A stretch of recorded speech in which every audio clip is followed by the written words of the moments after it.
Hello guys! Ngayon po ang luto ko ay baked salmon. Salmon po siya. Yan. Pinag-bake ko po siya. Mayroon po siyang mayonnaise, cream cheese, black pepper, chicken powder, saka lemon po. Lemon juice, saka yung lemon natin. Yan po ang ingredients ko sa aking baked salmon. At lalagyan po natin siya ng cilantro sa ibabaw para nang magandang tingnan. Cilantro, pang ano lang po to, pang dekorasyon. Kung wala po kayo, okay lang.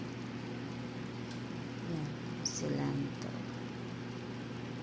Pampabango na lang siya sa ating baked salmon. Yan po. Pinag-oven ko po siya ng 30 minutes. 30 minutes po. Kasama na doon yung broiled.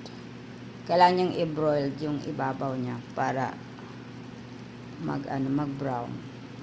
Yung mga brown po yun. Mayonnaise yun, saka cream.